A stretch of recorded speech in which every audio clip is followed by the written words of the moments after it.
kita masih lagi dalam bidang pembelajaran ke-12 iaitu tenaga nuklear di bawah tema tenaga dan kelestarian hidup. Okey, baiklah, untuk standard kandungan yang kedua berkenaan dengan penghasilan tenaga nuklear. Okey, standard pembelajaran terdapat 3 standard pembelajaran. Yang pertama ialah memerihalkan penghasilan tenaga nuklear. Terdapat 2 cara penghasilan tenaga nuklear. Yang pertama ialah pembelahan nukleus dan yang kedua ialah pelakuran nukleus.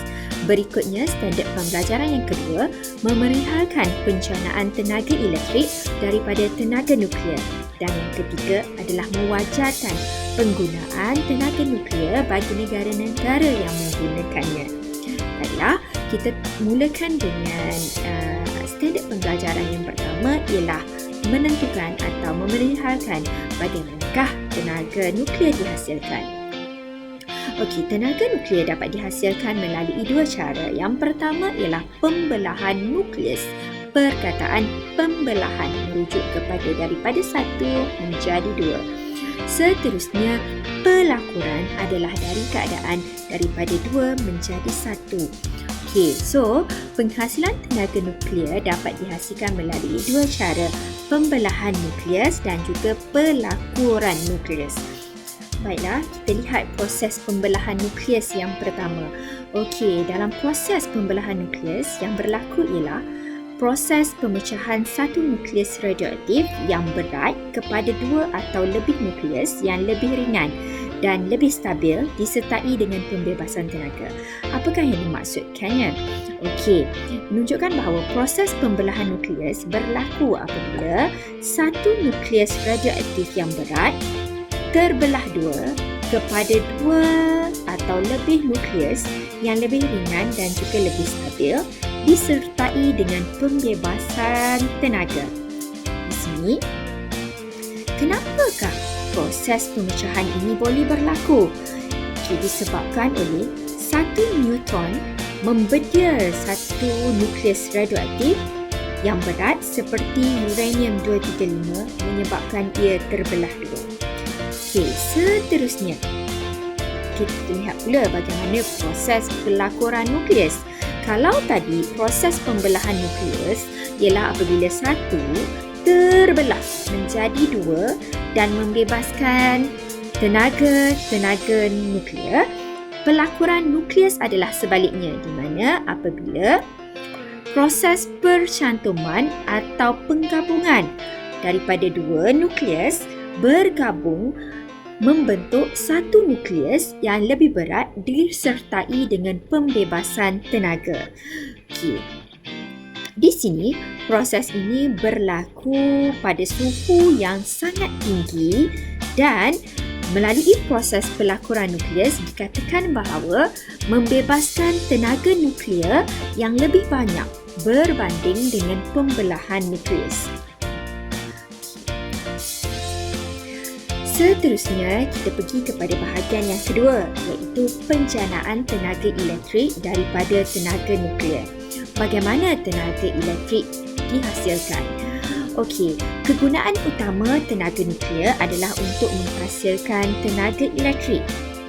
Penjanaan tenaga elektrik daripada tenaga nuklear dilakukan di dalam stesen jana kuasa tenaga nuklear. Stesen jana kuasa tenaga nuklear di mana stesen jana kuasa tenaga nuklear ini terbahagi kepada 2 iaitu reaktor nuklear dan juga penjana. Reaktor nuklear menghasilkan jumlah tenaga yang besar. Okey, kita lihat bagaimanakah stesen jana kuasa nuklear. Okey, stesen jana kuasa nuklear dikatakan tadi adalah terdiri daripada reaktor nuklear di sini di bahagian di bahagian ini adalah reaktor nuklear, di sini pula adalah penjana. Okey, so di sini ditunjukkan bahawa pada bahagian reaktor nuklear ini berlakunya proses pembelahan nuklear. Proses pembelahan nukleus yang membebaskan tenaga nuklear, tenaga nuklear dengan suhu yang sangat tinggi, dengan tenaga haba yang sangat tinggi. Okey, tenaga nuklear kepada tenaga haba seterusnya akan memanaskan air menjadi steam yang berputar, yang berupaya untuk memutarkan turbin di sini. So, tenaga kinetik.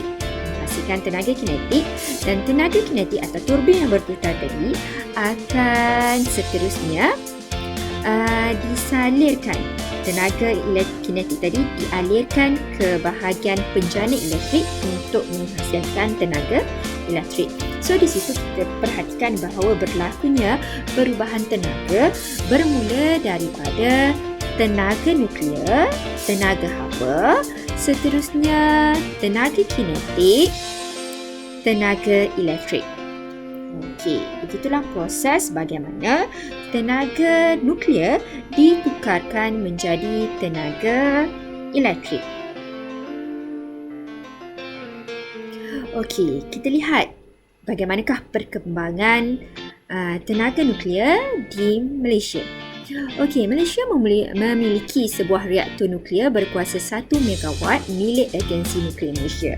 Reaktor Trika Puspati mula beroperasi pada 28 Jun 1982.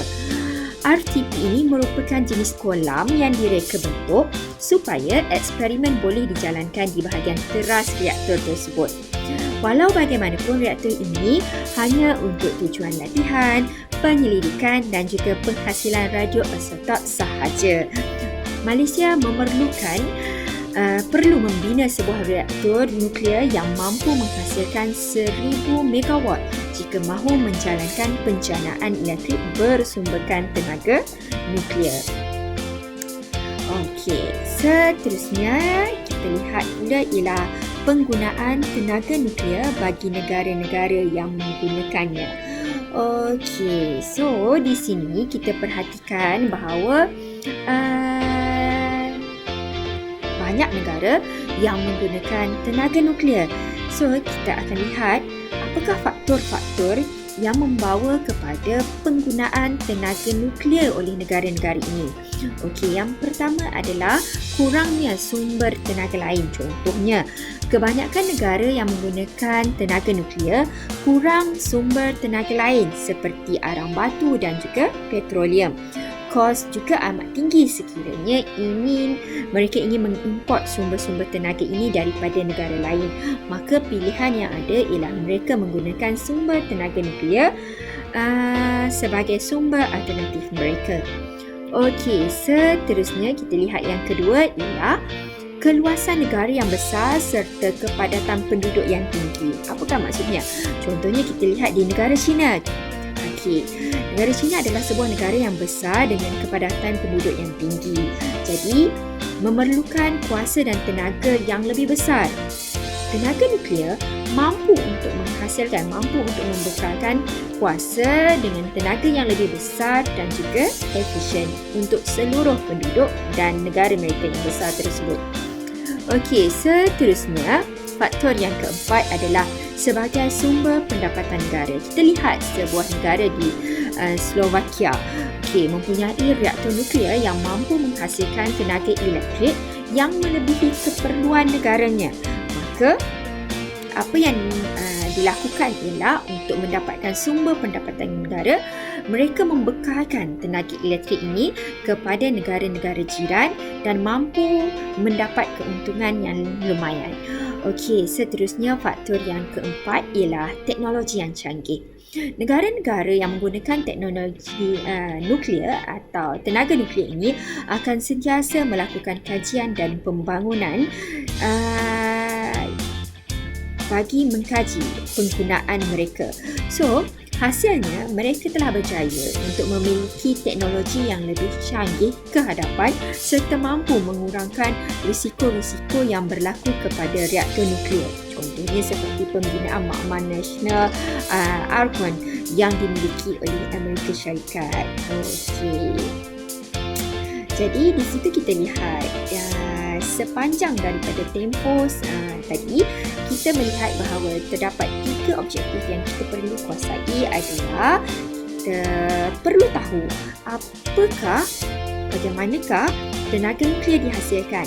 Melalui 2 cara, pembelahan nukleus dan juga pelakuran nukleus. Yang kedua ialah kita melihat bagaimana tenaga nuklear ditukarkan menjadi tenaga elektrik. Selari dengan fungsi utama tenaga nuklear adalah untuk menghasilkan tenaga elektrik. Dan yang ketiga ialah kita telah mewajarkan penggunaan tenaga nuklear bagi negara-negara tertentu. Yang pertama, kalau kita perhatikan balik adalah disebabkan oleh kos yang tinggi, disebabkan oleh teknologi yang canggih, disebabkan oleh kepadatan penduduk dan juga disebabkan oleh keuntungan yang diperolehi daripada tenaga nuklear itu sendiri. Okey, seterusnya sekian dahulu untuk kandungan pembelajaran hari ini. Kita akan seterusnya menyambung standard kandungan kita yang berikutnya pada video yang akan datang di bawah tajuk impak penggunaan tenaga nuklear.